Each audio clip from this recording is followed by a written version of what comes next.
Subscribe, nga like, ngaleteo vitu mzuri na Nguko hapa hivi pedeshe moja mzuri sana. Nguko leta vitu fresh baba. Wamunyinyi TV on YouTube, please subscribe, share and press notification bell. Akiweka tu gossip hivi mtakuwa kwanza kuona mwashene. Weka mwashene. The Kyanguli fire tragedy occurred on the night of 25th March 2001 when a dormitory at Kyanguli Secondary School in Machakos County, Kenya was set on fire in an act of arson by two 16-year-old students of the school. 67 people died in the incident. Welcome back guys to Wamunyinyi TV Kenya. If you haven't subscribed, please do so that when we post a video, you'll be the first person to watch.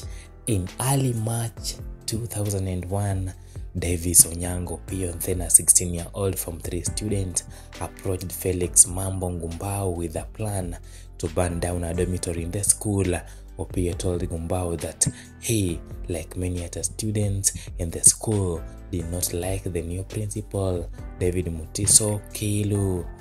Top of the list of the complaints against the new administration was the low quality of food that they said was being provided. Some of the survivors later said that they suspected the administration demands for unpaid school fees, as well as a decision to cancel the KCSE results over cheating by the Ministry of Education may have also contributed to the tragedy.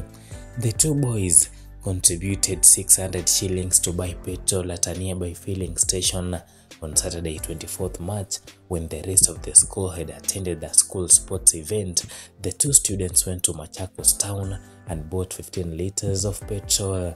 That night, some students complained to the authorities that they smelled petrol coming from one of the dormitories. However, as such by the principal, the head boy and the night guard did not reveal anything.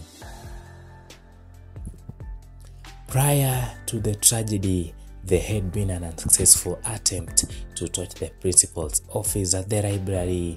There had been also notes circulated in the school calling for a strike against the administration, but the student body seemed not to be bothered by the call. At around 1 a.m. on 25th March, students were woken up by screams and fire from the dormitory.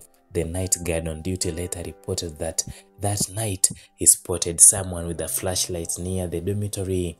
When he stopped the student, he realized that it was Felix Ngumbao. When questioned by the guard, Ngumbao said that he had gone to fetch water. The deputy principal also narrated that on the same night, he bumped into Ngumbao, took his admission number for punishment, then let him go. The dormitory had a capacity of 130 students.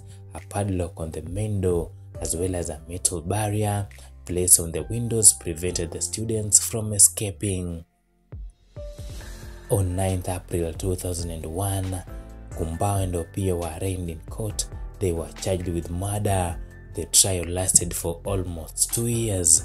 In Ngumbao's written statement to the court, he admitted to contributing towards the purchase of the petrol, but denied taking part in the arson.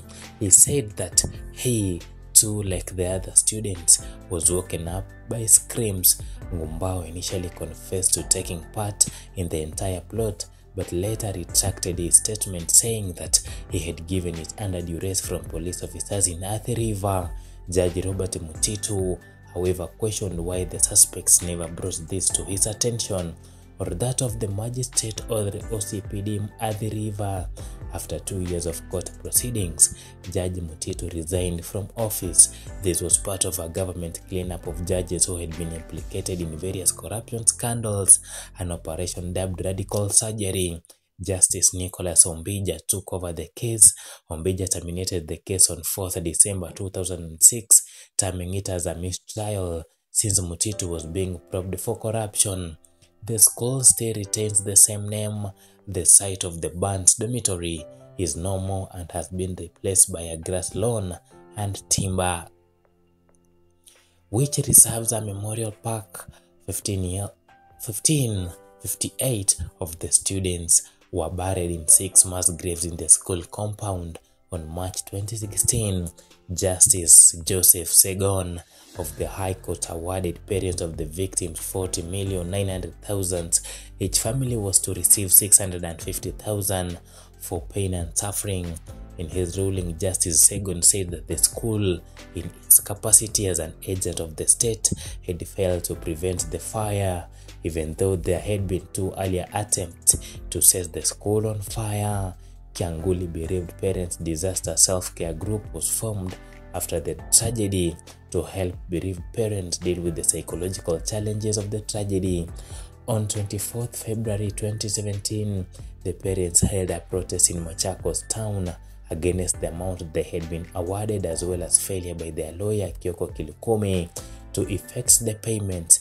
In July 2019, the government released 54 million as compensation to the bereaved families. Each family received 857,000 shillings. The Kenyan government has neither issued an official statement on the tragedy nor given an official explanation on the trial. And that is the Kyanguli fire tragedy that happened in 2001 March in Machakos.